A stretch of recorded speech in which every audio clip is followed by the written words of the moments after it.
Ayan, may kasama pa siya.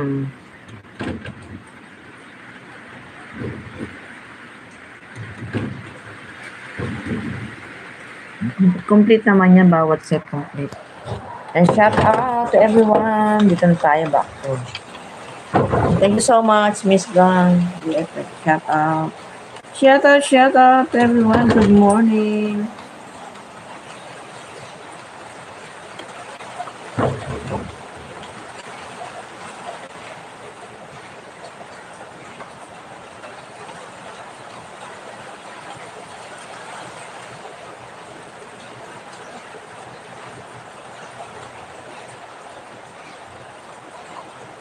Ayan, sa F, ano ba yung F2F?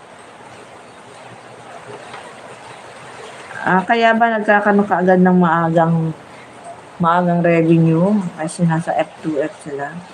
Ayoko naman magsasali ng mga F2F. Basta ako ang sinusunod ko lang sa sa mga sa mga tutorial, yung mga hindi ko pa nalalaman.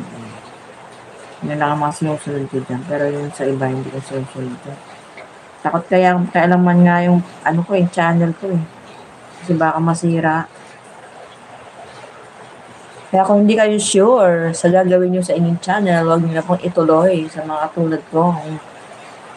Walang ganong nalalaman at ano lang tayo sa pag-guide. Pero kahit na kailangan din natin matuto ng sarili nating sikap. Yan siya.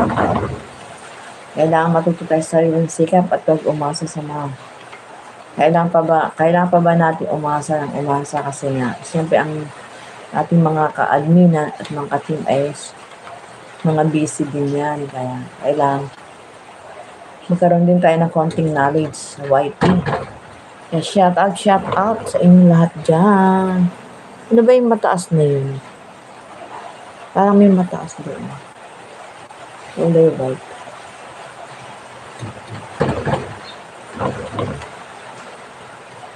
Yan, shout out. Yan, ating sponsor na si Miss Jinsky Admin BFF. Yan.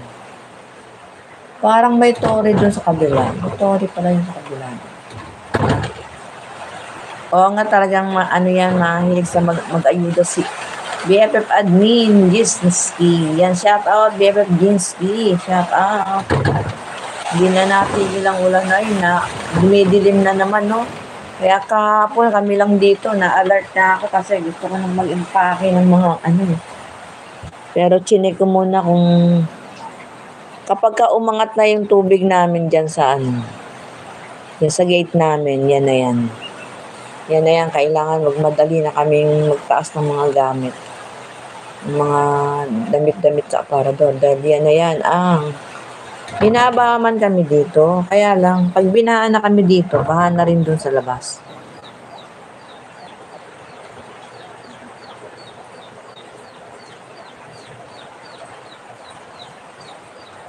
Ayan, shout out. Thank you so much, Miss Dan, BFF. Yan, thanks sa ating Ayuda Queen. Si BFF Admin, Jinsky EAB. Napakabait po ng aming admin, guys. Ayan. Yan ay Ayuda Queen. Kaya yan, tinaguri yan. Ayuda Queen. Queen style. Yan, shout out sa lahat. 7K. 4.9 ko nabili sa Lazada ng 7K tapos 4.9. Kung 4.9, okay lang ang 4.9 kasi nung nasa 28 real yan sa Oman. Okay na yung 4.9. Pero yung 7K, wag na. Ang mahal. Sabi ko nga, nung umuwi ako dito, sabi ko nga kung magkakapera, kahit na tig 2.5 lang okay lang. Diba? Pang lang ba? Pang YT. Kaya lang wala na palang mura ngayon. May mura ngayon, yung mga second hand. Napakamahal na ng bilihin ngayon. Grabe, samantalang noon na makakabili ka ng 1,500 na phone. Ngayon, wala ka ng makabili. Ngayon, tigo 1.5 noon na nabibili mo doon sa mga Muslim. Pero yun ay mga bago naman. Kaya lang, Siyempre, ang tatak naman niya nasa paggamit naman niya.